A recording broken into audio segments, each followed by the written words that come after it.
ቢስሚላህ ወልሐምዱሊላህ ወሰላቱ ወሰላሙ ዐላ ረሱሊላህ እንደገና መተናል እና አላህ Subhanahu Wa Ta'ala እምነተ ቢስ ወይም ጣዖታውያን የሆኑትን ህዝቦች እንግዲህ እናንተ አላዋቂ ናችሁ ብሎ በንቄት ዝም ብሎ ሊያልፋቸው አልፈለገም። እውነት ለመከራከር አቅሙና ፍላጎቱ ካላችሁ እስቲ ምንድነው ችግራችሁ አምጡ ብሎ የክርክር መድረክ ከፍቶላቸው ጥያቄዎችን እየፈጠረ በዚህ ላይ መልስ ስጡ እያለ እየጋበዘና የሚሉትን እያሳጣቸው ነው ያለው ማለት ነው። ይሄ ምንድነው የሚያስተምረን? የሰው ልጆች አንድ ነገር እስካልገባቸው ድረስ የመከራከር መብት አላቸው፣ የመጠየቅ መብት አላቸው። ለምን ጠየቅ አይባልም። ግን አግባብ የሌለው ጥያቄ ካነሳ ያ ጥያቄ ስተት መሆኑን ማስረዳት ይኖርብሃል ማለት ነው።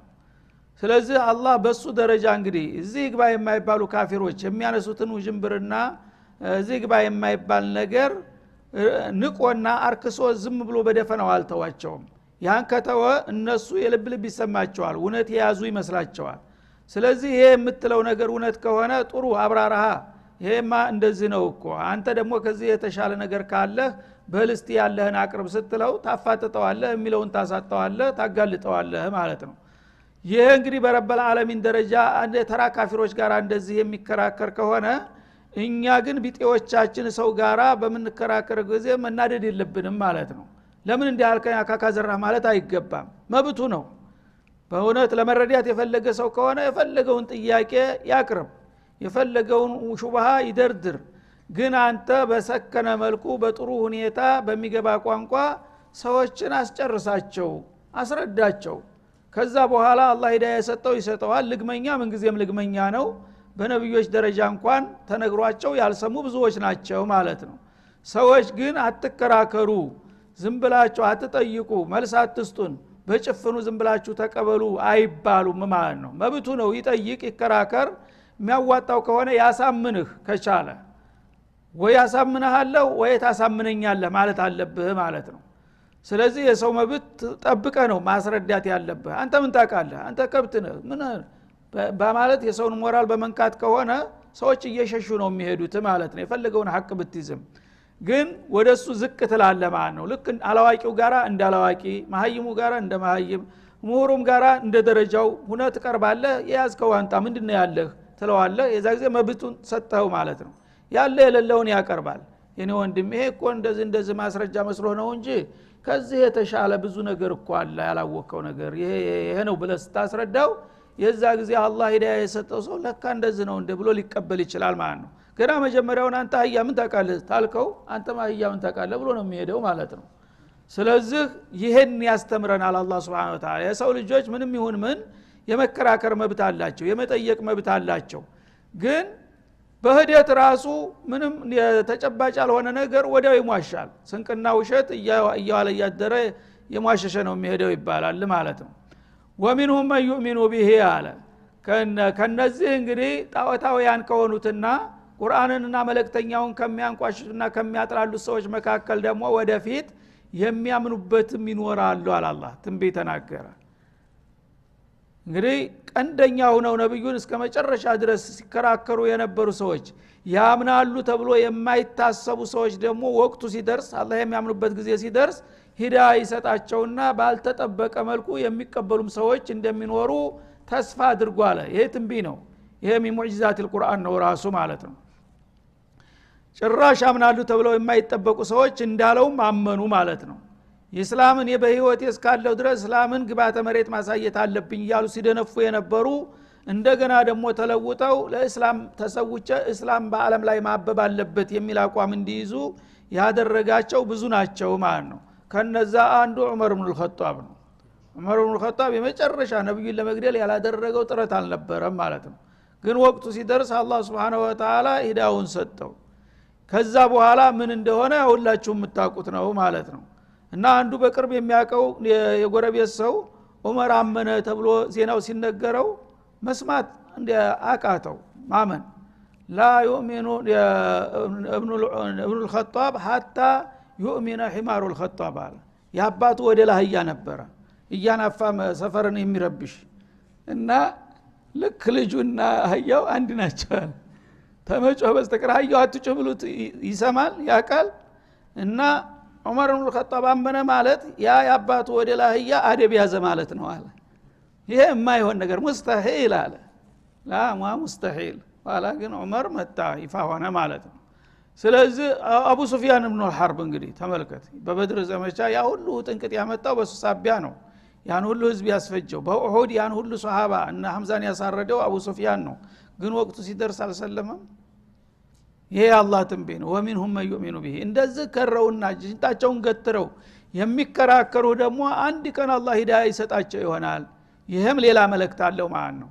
አንድ ኃይለኛ የሆነ ሰው አንተን ሁሉ ጊዜ አፈርደም የሚያበላ ሰው ካለ እገሌ ኢማን አያገኝም ብለህ መደምደም አትችልም ማለት ነው።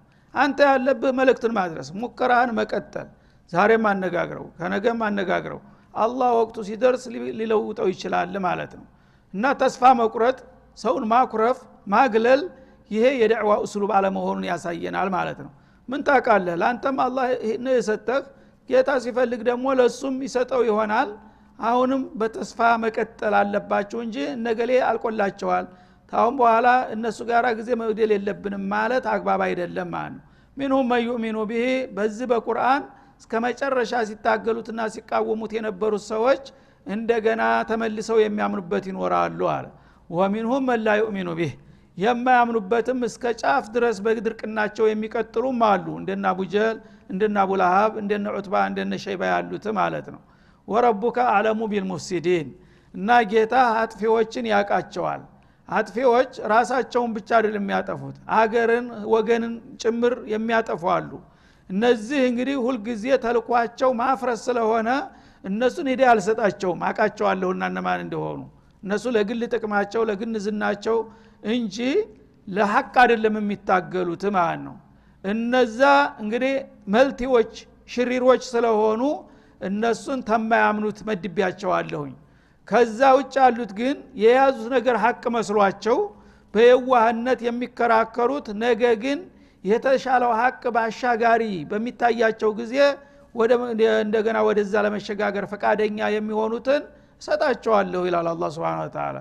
የፈለገውን ያህል ጀራኢም እንኳን ቢያበዙ ወይን ከذبوك እነዚህ ጥላቶች ታዲያ አንተን ውሸታም እያሉ ቢያብጠለጥሉና ቢያስዋሹ ፈቁል ሊ አመሊ ወለኩም አመሉኩም ተመልከት እና ሌላው እስሉብ ነው አሁንም ማለት ነው። እና አንተ ውሸታም ቀጣፊ አጭበርባሪ አታላይ ምናምን እያሉ ውጅንብር ማአት ቢያወርዱብህ አንተ ውሸታም አንተ ማወናባጅ የሚል መልስ አይደለም የምትሰጠው። ምንድነው የምትሰጠው? ፈቁል ሊ አመሊ ወለኩም አመሉኩም እና እኔ ስራዬ የምሰራው ለኔ ለራሴ ነው እናንተም ደግሞ ለስራችሁ የራሳችሁ ነው። በቃ ተዛ ያልፍም ዳዒያ ማለት ነው። አንተም ያመንክበት እውነት የመሰለ ነገር ካዋጣህ ቀጥልበት ታገኘዋለህ። እኔም ደግሞ ያመንኩበት ነገር አንተ እንኳን ውሸት ነው ብታብጠለጥለውና ብታንቋሽሸው እኔ መርጫዋለሁ አምኜበታለሁ በእምነቴ ራሴ ተጠቀምበታለሁኝ ችግር የለም ለኩም ዲኑኩም ወሊየዲን እንዲያለው ማለት ነው።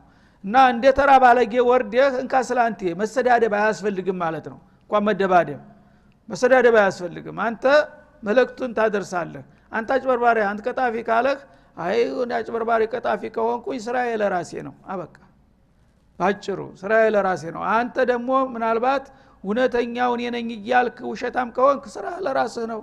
እሱ ወደፊት አውድማው ይጠብቀናል። ማን አጭበርባሪ ማን ውሸታም ማን ጸረ ህዝብ እንደሆነ ነገ ታገኛለን መድረኩ ላይ እንገናኛለን። አሁን ግን እኔ መልእክት ማድረስ ነው ያለብኝ ያው ነግሬሃለሁ አስብበት አለቀ። ይሄን በምትለው ጊዜ አኽላቅህ ራሱ ይገዛል ማለት ነው። እኔ እየሰደብኩት መልስ መስጠት እየቻለ ለምንድነው እሱ ጨዋ ቃል የሚናገረው እኔ ለምንድነው ባለጌ ቃል የምናገረው ይላል የሰው ልጅ ነገ ማለት ነው። ምሮ ላይ አንድ ነገር ታሳርፍበታለህ እና ይሄ ሁሉ ሰድቤዋለሁ ራሱ ይጸጸታል ባወረደው ስዳብ።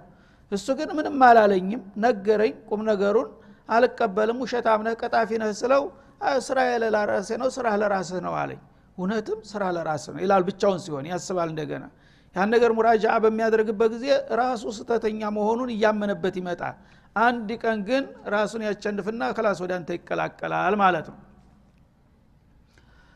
እና ቁል ሊ አመሊ እኔ እንግዲህ ስራዬ ከፋም በጀም ማለት ነው። አላህ እንዳለው መልእክተኛ ረሱል አድርጎይ ከሆነ ያን ማዕረጌን አንተ ብትዋሽ ብትሰድበይ ብዘልፈኝ ልትገፈኝ አትችልም። አላህ የሰጠኝን ውሸታም ከሆንኩኝ ደግሞ ያው ውሸታምነት አንተ ባትለውም በውሸታምነት ያው መወንጀሌ አይቀርም እንደው በከንቱ እኮ ነው የምንለፋለፈው ቃልላፊ አያስፈልግም ስራ ነው ወሳን እድል የሚወስነውና አንተም ስራ አለ እኔም ስራኛ አለ ብለህ ተለያይ ማለት ነው አንቱም በሪኡነ ሚማ አዕመሉ እኔ ከምሰራው መጥፎ ስራ በእናንተ እይታ እኔ መጥፎ ነውና እየሰራ ያለሁት እኔ ከምሰራው እኩይ ተግባር እናንተ ነፃ ናችሁ በእኔ ወንጀል እጠየቃለሁ ብለህ ፈርተህ እንደው አይዞህ አትጠየቅም እኔ በምሰራው ስራ ራሴ ነኝ የምጎዳው ጥፋተኛም ከሆንኩኝ ወአነ በሪኡን ሚማ ተዕመሉን እናንተ ከምትሰሩ ስራ ደግሞ እኔ ነፃ ነኝ እናንተ ያው መጥፎ ነገር ብትሰሩ በመጥፎ ስራችሁ ተጠያቂዎችና ተቀጮች ራሳችሁ ናችሁ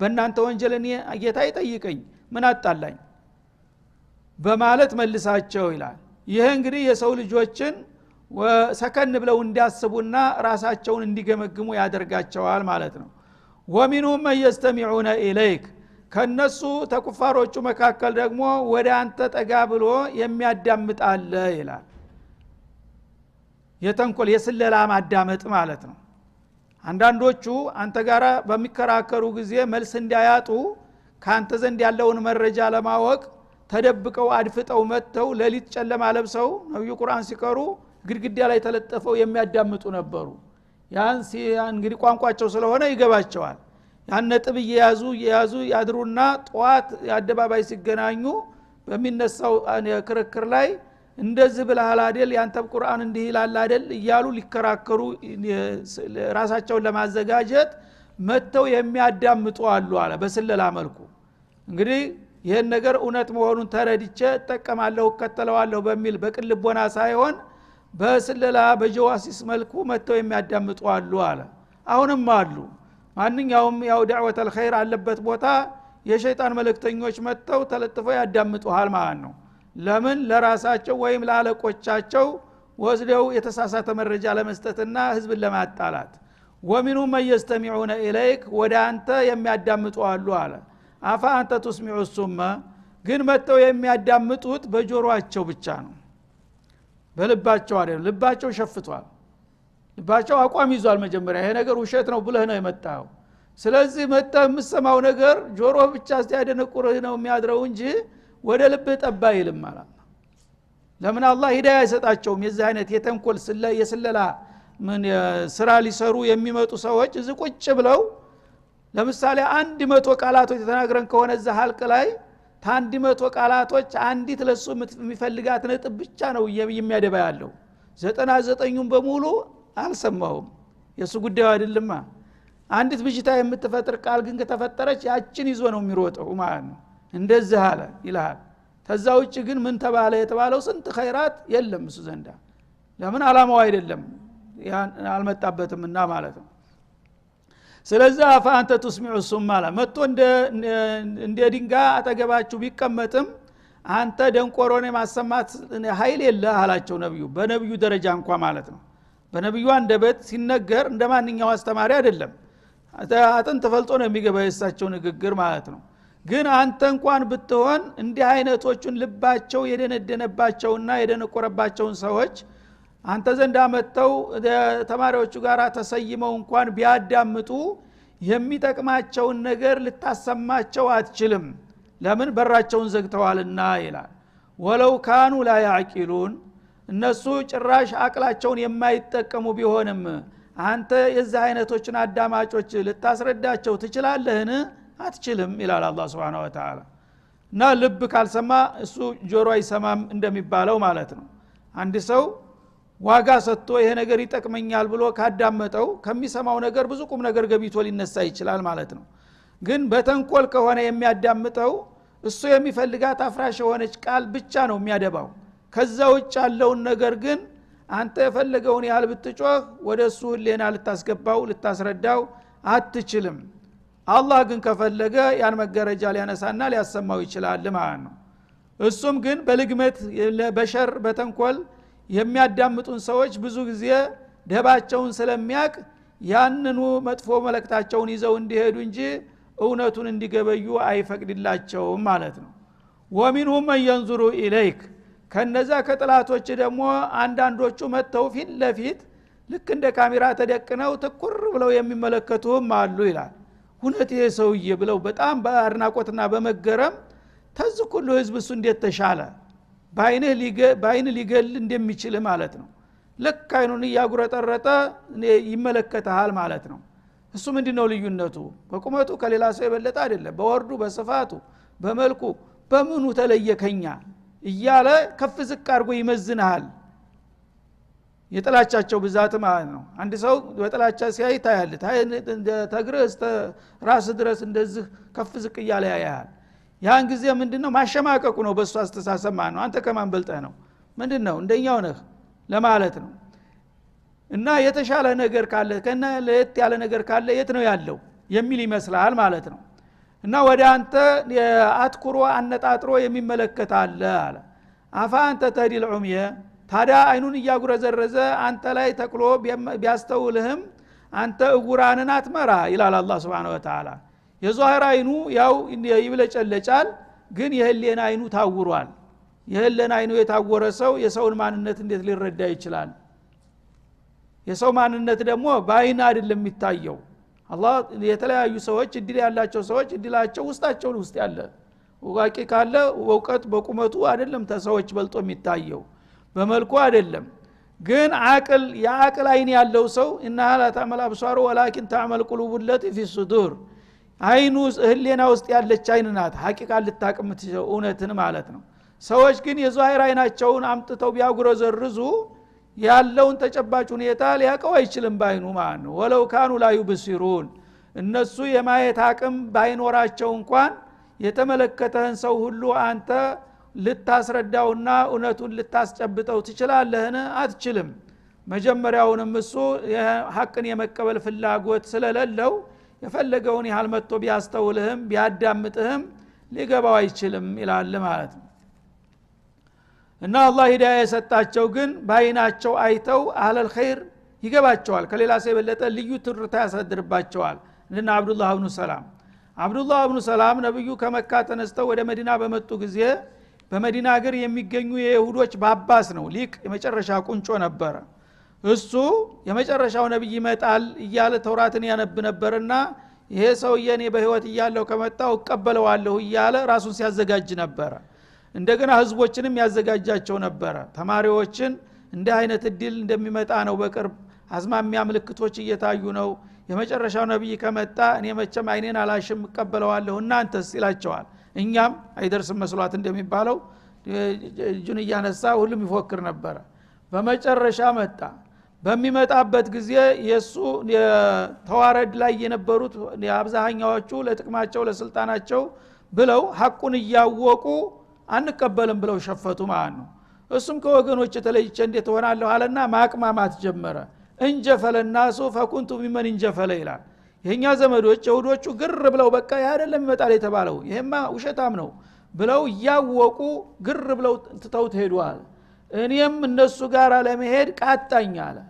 ተቃጣይ በኋላ እንዴት እንደዚህ እኔ እኮ የነዚህ ሰዎች ተከታይ አይደለሁ መሪ ነኝ እንጂ እኔ ራሴ ጥናቴን ወስጄ መወሰን ያለብኝ እንጂ ዝም ብዬ የህዝቡ ተከታይ ሆኜ መሄድማ አይገባኝም አልኩና ራሴን ተቆጣጣርኩ ይላል። ስለዚህ እጄ የበለጠ ይሄን ሰው እየቀርቤ ማነጋገር አለብኝ አልኩኝ። እነሱ ሳያነጋግሩ እኮ ነው በቃ ነብይ ነው መጣ ሲባል አፈር ብላ ብሎ ትቶ ሄደ ማለት ነው። እኔ ግን ይሄን ሰውዬ በደንብ ተከታትሌ የበለጠ ማረጋገጥ አለብኝ አልኩና እንደምንም ራሴን አቸንፌ ሄድኩኝ ይላል። ስሄድ በአጋጣሚ ኹጥባ ያደረጉ ደረስኩኝ ይላል። ሱሐቦች ተሰብስበው ኹጥባ በሚያደርጉበት ጊዜ አዩሃ الناس አፍሹ ሰላም ሱብሃንአላህ ወርቅ የሆኑ ቃላቶችን ነበር በአጋጣሚ የሚናገሩት ሲመጣ ማለት ነው። አዩሃ الناس አፍሹ ሰላም ወአጥዒሙ الطعام وصلوا بالليل والناس نيام تدخلوا الجنة بسلام ወርቃማ ቃላቶች እና ሰው ልጆች ሰላምታ የወገኖቻችሁ ስታገኙ ሰላም በሉ። ለምንድነው ሰው አኩርፎ እንዲሁ እንደ ከብት እየተጋፋ የሚተላለፈው? ሰላምን አስፋፉ፣ ሰላም ማስረጥ አለባችሁ ይላሉ። ወንድማማችነትን ይሰብካሉ ማለት ነው። እና ወአጥዒሙ الطعام ለሰዎች ደግሞ ያላችሁ ጨካኞች አትሁኑ፣ ራስ ወዳድ አትሁኑ፣ ለወገኖቻችሁ ራሩ፣ መጽውቱ፣ ስጡ ይላሉ ማለት ነው።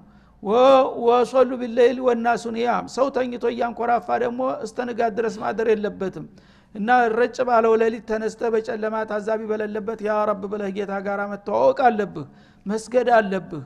ይሄን ካደረጋችሁ ተድኹሉል ጀነተ ቢሰላም ይሄ መልእክት ተውራት ውስጥ አለ እሱም ያነበው የሚያምንበት ኪታብ ውስጥ ማለት ነው ስለዚህ ተይወዳ ምን ያስፈልጋል ከርሞውንም ይሄንን ከመስማቴ አይ ጆሮ ይሄን እየሰማ አይኔ ደግሞ እሳቸውን ይመዝን ነበር እውን ይሄ ሰውዬ ነብይ ሊሆን ይችላል ብዬ ግንባሩን አየው ነበር والله لقد عرفت ان وجهه ليس بوجه كذاب አይናቸውን ፊታቸውን በማየት ብቻ የውሸታም ግንባርን ያቃለሁኝ ይሄ ሰውዬ ውሸታም ሊሆን አይችልም ሙስተሂል አልኩኛል በቃ አሽሃዱ አን ላ ኢላሃ ኢላላህ ወአነከ ረሱሉላህ ብለው ሊቀበሉ ቻሉ ሌሎቹ ግን ለግማኞች ስለሆኑ እንደዚህ ነገሩን ጠጋ ብለው ዋጋ ሰጥተው ሊሉት አልፈለጉም ማለት ነው እሱንማ እውነተኛ ነው ብለን ከተቀበል እኛ ከማዕረጋችን ልንባረር ነው እንደተራሰው እንደገና ታዲሱ ሃይማኖት ተማሪ ልንሆን ነው ማዕረጋችን ስልጣናችን ጥቅማችን ደሞዛችን ሊቋረጥ ነው ብለው ነው እነዛ የሄዱት ይሄኛው ግን የሆነ ይሁን ብሎ ቁንጮ ላይ የነበረው ባባሱ አመነ ያነ ያ ረሱላህ አላቸው እነ ቀውሚ ቀውሙን በህቱና አለ በኒ እስራኤሎች በጣም እንደ ቆርጦ ቀጣይ ናቸው የለየላቸው ውሸታሞች ናቸውና አንድ ሰው ከጠሉት መልአክ የነበረውን በደቂቃ ሰይጣን ማድረግ ይችላሉ አለ ደግሞ ከወደዱት አንድን ሰው ሰይጣኑን መላእክት ማድረግ የሚችሉ ጉደኞች ናቸው አለ አሁን አብዱላህ ኢብኑ ሰላም በእነሱ እንደ ያለው ደረጃ ምን እንደሆነ ይታወቃል አሁን ግን መስለሚ ከተሰማ ጥንብርኩስ ነው የሚያረጉኝ ውሻ ነው የሚያረጉኝ ስለዚህ ትልቅ ሰው ነው ብዬ እንደዚህ ዋጋ ቢስነህ እንዳትሉ እነዚህ ሰዎች መጀመሪያ ስለኔ ማንነት ማመኔን ከመስማታቸው በፊት ጠይቋቸው እስቲ ያገር ሽማግሌዎችን ጥሩና አሏቸው ይሻሉና ጠሯቸው በሳቸው ደረጃ በአካባቢ ያሉትን ትልልቅ ሰው የተባሉትን ጠሩ እና ያ ማዕሸረል ይሁድ አሏቸው ምን አለበት ተቀራርበን ብንወያይ ያው ታልሆነ ካልመሰላችሁ እኮ መቃወም ትችላላችሁ ግን አስቀድማችሁ ዝም ብላችሁ በጭፍን ለምንድን ብለው ውይይት ጀመሩ ማለት ነው አይናቃለን እኛ የሚመጣው ነብይ እኮ ምልክቱ በተውራት ቁልጭ ብሎ የተቀመጠ ነገር ነው እሱ ተሆነ ምንም ችግር የለውም አንተ ግን አይደለህም አሏቸው ይሽ ከናንተ መሐከል በእውቀት ሊቁ ተውላችሁም የበለጠው ማን ነው አሏቸው አብዱላህ ኢብኑ ሰላም አሉ እሱ ነው አለቃቸው አሁን ማዳ ለው አስለማ አብዱላህ ኢብኑ ሰላም እሱ ከሰለመ ታዲያ ተከተሉታላችሁ ማለት ነው አለ ማዓዘላህ አሉ አይሻ አላህ ይሻበት እንዴት እሱን ትመኝለታለህ እንደዚህ እሱንም ያህል ትልቅ ሰው እንደዚህ ልትበክለው አሉ እሱ ዘመጋረጃ ተደርጎ ተቀምጧል እየሰማ ነው ያለው እና ሆ ኸይሩና ወብኑ ኸይሪና አሉ እሱ እኮ ቀላል ሰው አይምሰልህ እኛ እንኳን እየተከራከርን ነው እሱ ነው እንደ በሃይማኖቱ እንደዚህ የሚደራደረው ኸይሩና ወብኑ ኸይሪና ሸይኹና ወብኑ ሸይኺና አሉ ተጥንት ጀምሮ የዒልም ቤት ነው ቤታቸው የተባረኩ ናቸው የኛ ለቃችን ነው የኛ አስተማራችን ነው አባቶቻችን ደግሞ ለአባቶቻችን አባቶቹ አስተማሪ ናቸው እነዚህ ቅዱስ የሆኑ ቤቶች እንዴት አድርገው ወደ አንተ ይመጡልሃል አሏቸው ያ አብዱላህ ማዳ ተቁል አሉ ዝና ያለው ሰውዬ መጋረጃውን ገለጥ አረግና ያ ማዕሸረ ለይሁድ ተቁላህ አሚኑ ቢላሂ ወረሱሊሂ ሲላቸው ምን አሉ ሸሩና ወብኑ ሸርና ያ ከዛብ ያ ሙፍተሪ ሱብሃንአላህ ይሄ እንግዲህ የሰው ልጆች በራሳቸው ላይ ምን አይነት እንግዲህ ጥላት እንደሆኑ ማለት ነው ትናንትና ለቃችንን እያሉ ሲያሽቃብጡት የነበረው ሰውዬ አሁን ሰለምኩኝ እናንተ ራሳችሁ ሊቃችን ነው እሱንም ያላዋቂ የለም ብላችሁ መስክራችኋል ከሆነ እኔ ባለኝ ዕውቀት ተናንተ የበለጠ ግንዛቤ ያለኝና የሰውዬ ትክክለኛ ይመጣል የተባለው ነው እመኑ ሲሏቸው አይንህን ላፈር ብለው ተተው ሄዱ ማለት ነው ይሄን ነው አላህ Subhanahu Wa Ta'ala ከመሆኑ በፊት ይሄን በቁርአን ራሱ ገለጸው ማለት ነው እንግዲህ ራሳቸውን የሚያቸንፉ ቀናኢዎች ያምናሉ ተብለው ያልተጠበቁ ሰዎች ያምናሉ በማዕረግም በስልጣንም በሀብትም የታወቁ ሰዎች አቋም ይወስዳሉ አላህ ሂዳያ ሲሰጣቸው ማለት ነው ሌሎቹ ደግሞ የተረገሙ ጭቦዎች የፈለገውን ነገር ብትነግራቸው ምንም የሚዋጥላቸው ነገር እንደሌለ ነው ይላል ኢነላህ ላ የظሊሙ الناس شيئا አላህ Subhanahu Wa Ta'ala ሰዎችን ምንም ቅንጣት ነገር አይበድላቸውም ይላል አላህ Subhanahu Wa Ta'ala እንግዲህ የሰው ልጆችን እንደዚህ ደጋግሞ መክሮ አስተምሮ አስጠንቅቆ ነው ራሳቸውን በራሳቸው እንዲወስኑ የሚያደርጋቸው እንጂ ምን የመረጃ ሳይሰጣቸው አስፈላጊውን ምክርና ማስጠንቀቂያ ሳያደርግላቸው ዝም ብሎ እኔ አቃለሁኝ አንተ ለጀሃነም ነህ ብሎ በጭፍኑና በደፈናው ሰዎችን ሊበድል አይፈልግምና ነው እንደዚህ ሙናቀሻ የሚያደርገው ይላል ወላኪን الناس انفسهم يظلمون ሰዎች ግን ራሳቸውን በራሳቸው ይበድላሉ ማንኛውም ሰው ከምትወደው ሁሉ ማን ነው የምትወደው ብትለው ራሴን ነው የሚለው አይደለም እንዴ ከራስ በላይ ሰማይ ነው የሚልህ ግን ብዙ ሰው የራሱ ጥላት ነው ራሱን የሚያጠፋ ነገር ነው 24 ሰዓት የሚሰራው ሱብሃንአላህ ራሴን ወዳለሁኝ ይላል ግን ጸረ ነፍሲ ነው ማለት ነው ራሱን የሚያጠፋ ነገር ራሱን የሚወድ ከሆነ ለራሱ የሚበጅ ነገር ነው ሁሉ ጊዜ መስራት ያለበት ነበር አላህ ግን ከሰዎች ጉዳይ የለውም እነሱ ቢከፍሩ የሚጎዳው ነገር የለውም ቢያምኑ የሚጠቀመው ነገር የለውም ግን ያስብላቸዋል ሱብሃንአላህ እንዲያምኑ የማያደርግ ጥረት የለም የማያስረዳቸው ነገር የለም ይሄን ሁሉ የማደርገው እናንተን ላለመበደል ነው እናንተ ባልገባችሁ ነገር ተሳስታችሁ ጥፋት ላይ እንዲያትወድቁብኝ ከማሰብ የተነሳ ነው ወይም አዘናግቼ ላለመቅጣት ስል ነው እንደዚህም ነግራችሁ ይላል ሰዎች ግን የራሳቸው ጥላት መሆን ያማራቸው ይመስላሉና ሁሉ ጊዜ ልማቱን ተተው ጥፋቱን በመምረጥ ራሳቸውን ሲበድሉ ይገኛሉ ይላል هذا وصلى الله وسلم على النبي وعلى اله وصحبه والسلام عليكم ورحمه الله